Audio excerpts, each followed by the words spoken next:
জাতের বড়াই করে লোকে কিসের জোরে বুঝি না, ছোট লোকের ঘরে কি আর পূজার আসন থাকে না।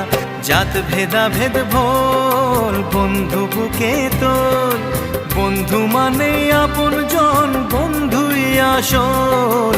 ও